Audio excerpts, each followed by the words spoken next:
Kanan, kanan boy. Diyan sa dulo sa kanan. Okay. Okay, diretso pa. Diyan mo na lang. Ayan mga paps. Refresh engine. Shout out idol. Idol. Commute ka muna. Commute muna ako. Okay, let's go. Ang ano nito, isa. Bibigyan na kita. Ayan mga paps, binaklas na nga natin Supremo 150. So tumitirik na mapag-overheat yung makina, namamatay. Hanggang sa hindi na nagamit ng may-ari. So chinik natin lahat. So chinik ko rin yung kit, wala namang tama. Yung kanyang piston ring, ayan nagpi-play pa siya. Hindi naman nakabaon sa kit. So okay pa lahat. Yung kanyang sigunyal, so tinis natin kanina kung may alog, wala naman. Pinalo natin dito, okay naman. So ang mangyari dito, yung kanyang stator bagong palit din. Kapapalit lang daw nito. Request na rin may-ari reverse engine para isang gawaan na. Kaya binaklas natin. Ayan. Kaya yung kanyang carb bago din. Ayan. Mamaya natin babaklasin yan. So focus muna tayo dito. Wala naman ako nakitang kailangan palitan. So okay pa naman lahat. Okay pa. Wala pang nakapit. So linis lang tayo. Ayan, Supremo 150. Let's go, linis tayo. Ayan mga paps, kung bago ka pa lang sa channel ko, huwag kalimutan mag-subscribe at pindutin na notification bell para lagi ka pang update sa mga ipopost ko mga video tulad nito. Refresh engine, Supremo 150. Okay, let's go. Ayan mga paps, bapingin natin to. Pati yung kanyang black. So okay pa. Merong minimal pero hindi naman sumasabit. Okay pa naman siya. Papalitan natin to ng gasket. Wala na. Ayun, putok-putok na. Hindi na mahabol yan ng gasket maker. Yan. Kasi yung thickness niyan mga paps, yung thickness ng gasket niyan. Pag nawala yan, so malaking difference yan sa ating timing change. Kasi kahit ang kapal niyan, malaking iluluwag niya doon pag yan ay hindi naibalik sa standard. Yan. So kahit pa sabihin natin may tensioner yan, so mahalaga pa rin standard tayo. Yan, to lang may papalitan natin gasket. Okay, let's go. Linis tayo. Gamitan natin ng steel brush. Itong part na to lang. Yan, ito lang may steel brush nyo. Intake, nalinis ko na rin. Ito mamaya, check natin to kung may leak. Kung nagdi-leak siya.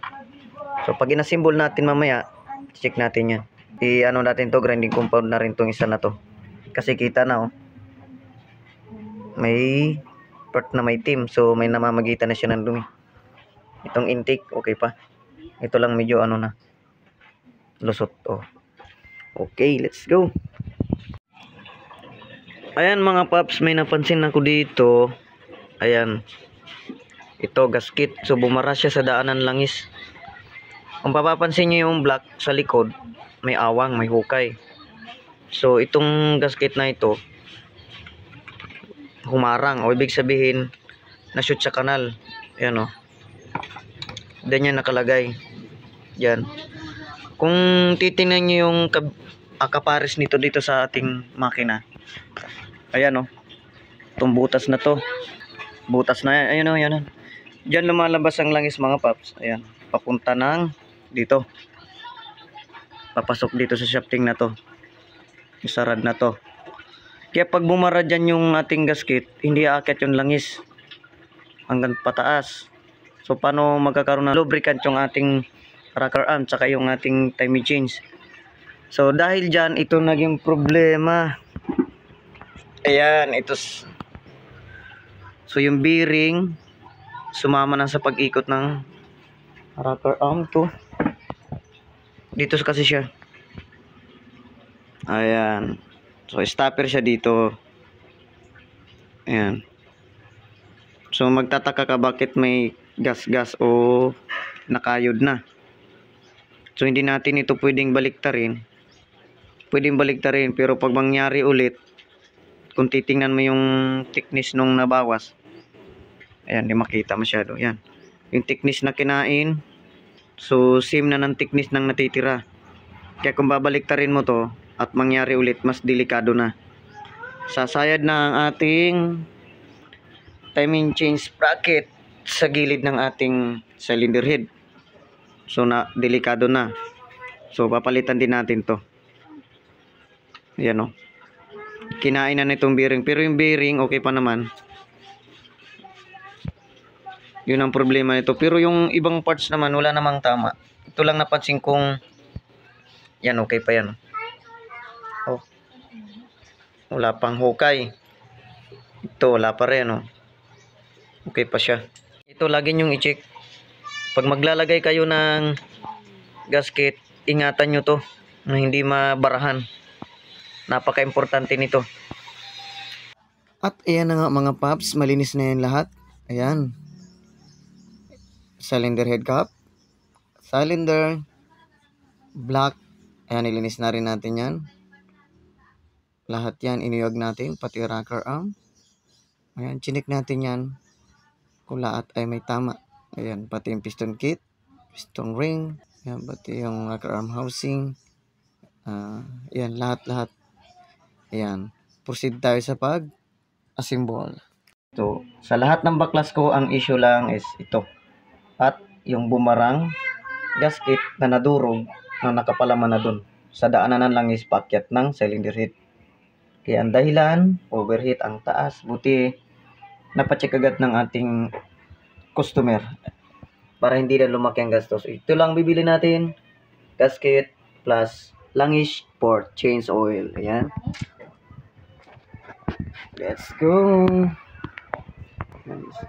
Ayan. Ayan mga paps, pag magbabaklas ka nito, ugaliin nyo lagi may takip. Kasi pag nalaglagan ng tornilyo o bakal, ay nako, baa kayo nyan, mas malaking ubos oras. Yan pa na ang pinakamatigas baklasin. Ayan, bili na tayo ng pisa. Let's go. Ayan mga paps, di tayo nakabili nito. Yung stopper ng rocker arm. So mahirap daw hanapin to. Yan, may tama. So ang option natin dito, babaliktarin na lang natin. Para iwas alog. Tapos assemble na tayo. So wala tayong nabilang. Bili lang natin is to 10 to 40 W. Ayan, bakit 10 to 40? So yung 10, yun yung winter niya, malabnaw. So pag ang makina mo ay may clutch o di-clutch ang motor mo, kailangan medyo malabnaw. 10 to 40. Yung 40 yung pinakang lapot niya. So minimum is 10. Kasi pag naglangis ka ng masyadong malapot, nadulas ang lining. Kaya record sa mga may clutch is 10 to 40. Para hindi siya mahirap sumuot sa mga part maliliit na butas. So hindi dahil medyo malabnaw siya ng konti. Ayan. Assemble na tayo. Let's go. Ayan, nakabili tayo ng gasket. Ayan, bago na. Ayan. So ang ingatan nyo lang mga paps is ayan o. Itong part na to. Ayan, mabarahan. Nakikita nyo may butas yan o. Tapos may butas din doon o. Ayan. Pag yan nabarahan ay hindi niya makakaakyat dito. Ayan. Pero i-check natin yan pag nakabit na natin kung nagpapump yung langis. Ang gagawin nyo lang, malaman nyo to. Buksan nyo to. To. Pag natakip nyo na, paandarin nyo yung makina, buksan nyo to. So mapapansin nyo, pag umakyat dito yung langis, hindi sumisirit kasi dito naglulubrikan sa ating buong rocker arm dito sa assembly. Yan, dito. Lumalabas yun dyan sa mga butas. Ngayon, kung gusto nyo malaman kung talagang legit na nagpapump, habang umaandar, buksan nyo to. Pag may umaagos, sumisirit na langis, so okay na siya. Yan mga paps. Ayan mga paps, assemble na tayo isa-isa. Unahin na muna to. Itong cylinder head. Okay, let's go. Ayan mga paps, na-assemble na natin yung cylinder head. So check na lang natin kung may leak yung ating gawa. So lagyan natin ng gas dito. Kailangan hindi makati, pero lagyan muna natin yung spark plug.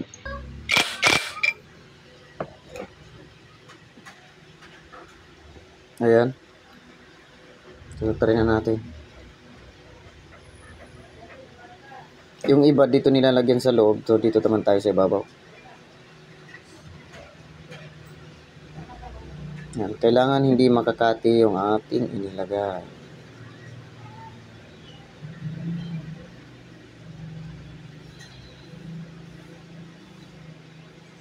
Ayan. Kailangan hindi mauubos yan.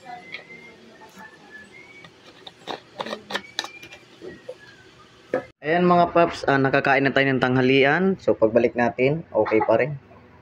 Ayan, proceed to pag-assemble. Let's go. Ayan mga paps, nabuo na natin yung rocker arm assembly. So ito nga ang option natin. Binaliktad lang natin tong stopper ng rocker arm yan. Ayan, patong na natin to dito. Ayan.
Paps, dapat kita yung markings dito. Ayan, letter T. Ayan, papantay nyo dito. Yung letter T, marking. Dito sa bitling na to. Ayan. Kasabay niya yung pantay dito. Pantay. So, pinasobrahan ko siya ng konti kasi tutulak pa ako ng tensioner. So, try natin lagay tensioner.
Ayan mga paps, so, umaandar yan. Tahimik yung makina niya. So walang lagatik.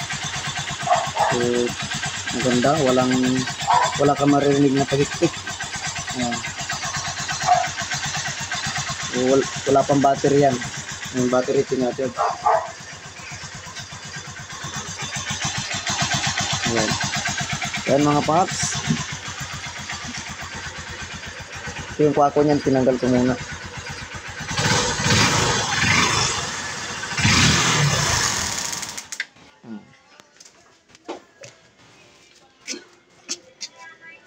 Yan, tinanggal ko muna kasi yung kwako.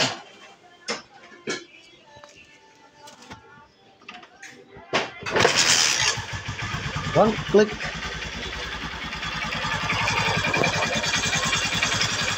Yan o, ang kurinti niya, no? Kita niya? Ang kurinti. Nalipad, oh. Ayan.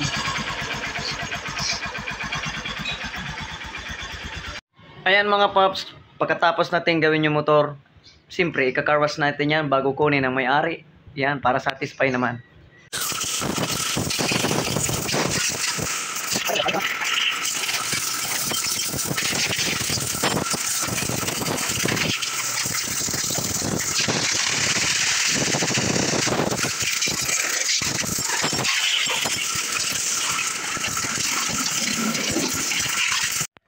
Ayan.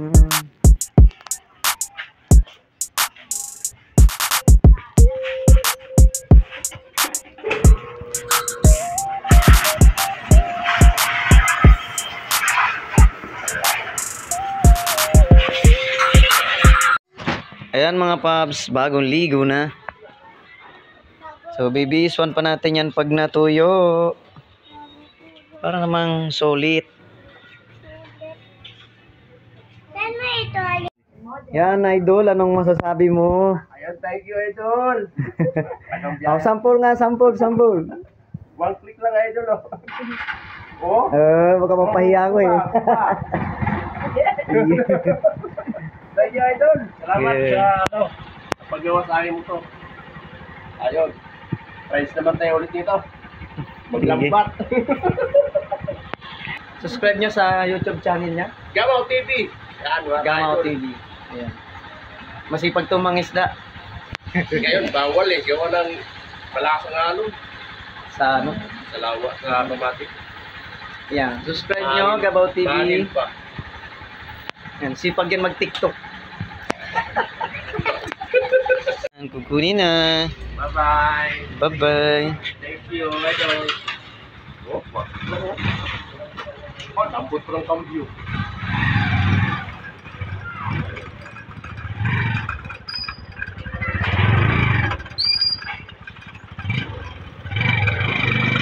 Testing. Ay, ito yung bata katawa mo. Oo. Idol, ano? Sige. Salamat.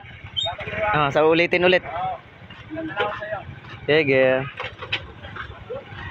Ingat kayo pag uwi. Bye-bye. Ay, go. Sige. Ayun na. Yun, nirat-rat na. Hindi ko tayo magmotor na. Ano kasi maano yung manubili niya. Pero sarap gamitin. Ginamit ko kanina. B-boy. B-boy. Oh.